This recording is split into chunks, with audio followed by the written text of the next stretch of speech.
I'm going to tell you the story about a vintage bike that could have been the greatest in history, but never actually was, and about the resurrection of a dream almost a century old.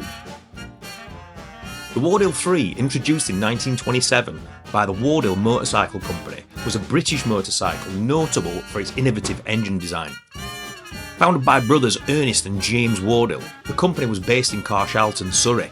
Their creation featured a patented supercharged two-stroke engine that eliminated the need for crankcase compression, a departure from conventional two-stroke designs. This unique engine employed two pistons, a central working piston of the traditional deflector type and an annular pumping piston surrounding it. The pumping piston operated within a separate cylinder, utilising eccentrically mounted rods connected to the crankshaft to compress the fuel-air mixture before transferring it to the combustion chamber.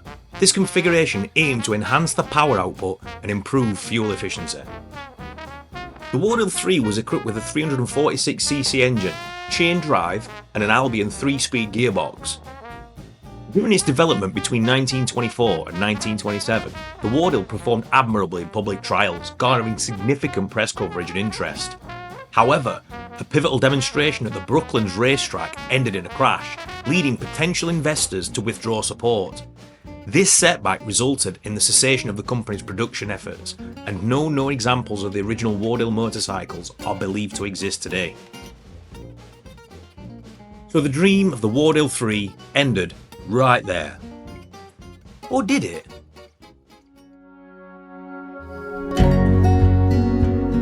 Fast forward almost a full century, Mark Wardill, the great-grandson of one of the original founders, found 3 glass slides that ignited a passion to rebuild the bike and the company in his great-grandfather's footsteps. Using one of these slides, he carefully reconstructed the design of the bike. The Wardill 4 was born. Each bike is meticulously hand-built using modern tools and modern technology, while staying true to the original vintage silhouette. You could be forgiven for thinking this is a 100-year-old plus bike. Instead of a 2-stroke supercharged engine, the Wardill 4 has a 250cc 4-stroke air-cooled unit with electronic ignition, with just over 17 horsepower and a top speed of 90 mph. It'll do 80 miles per gallon. Here at Specialised Motorcycle Transport, we transport motorbikes for a living. We were given the honour of delivering the 4th one in existence to one of our regular customers, David, and we also got to meet Mark, who is the great-grandson of the original builder and designer. My name is Mark Wardill and I make the Wardill 4s. This is a bike, this is the 4th one I've built. We build them to order, based on a 1930s bike, but with modern reliability, modern engineering. And no breakdowns. So you've got all the image of the vintage bikes, but no breakdowns. Absolutely. And how beautiful is that done? How it's really nicely finished off. Obviously with all the retrofitted modern. Everyone loves the sweep. Amazing. And everything will work. And no kickstarting. Alright, well we're going to be delivering this one today, so when we get to the other side and meet Dave, we'll see what he thinks of it. Yeah, hopefully Dave will do a nice little walk around with you as well. But yeah, thank you very much. Good luck. Thank you very much. Cheers, mate. Catch you later. Cheers. David is a real enthusiast. He has an incredible collection of motorbikes. Just where do I start with this lot? This collection, it's David. He's done this as a bit of a joke.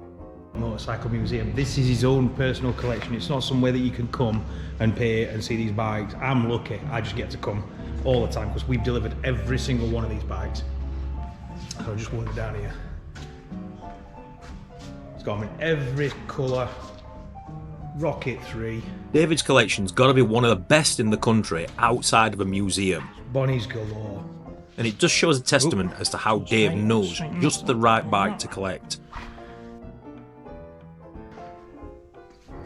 Just how dedicated have you got to be? Look at these Z9s.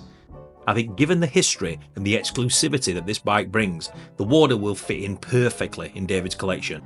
Everything that David got is pristine. There's not a mark on anything. Yeah, these are all owned by the same guy.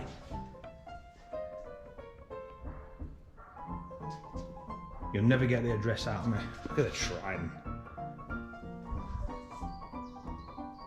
Lovely area. Well done, Stulbeezer. That's one of his newer additions. We delivered that the other week. Fizzy. Beautiful MV. The simplicity of that. Italians knew how to build a bike. That's just I'm kind of in love with this little thing. But David says that that is an absolute pain in the ass to ride. But it's got to be done. And that's his daily driver. Or daily rider, should I say. I always shout at people for calling driving bikes. If you could only keep one.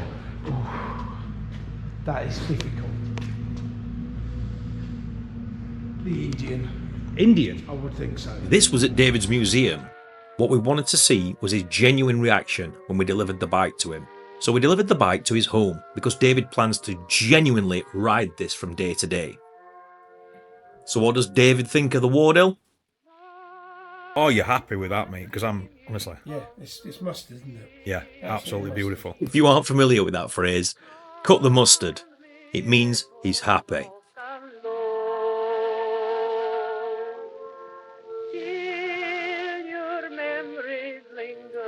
Ernest and James Percival Wardill.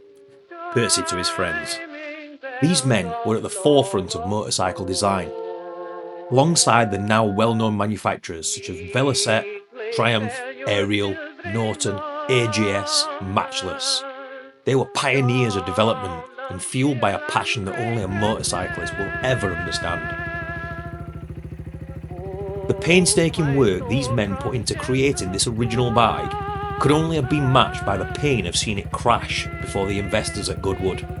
That moment enshrining them in history as the creators of the greatest machine that never was. I am certain that that passion lives on like energy that can't ever be extinguished, and now lives on not only in the name but in the spirit with Mark Wardill and his fantastic creation, the Wardill 4. 100 years since it was first envisioned.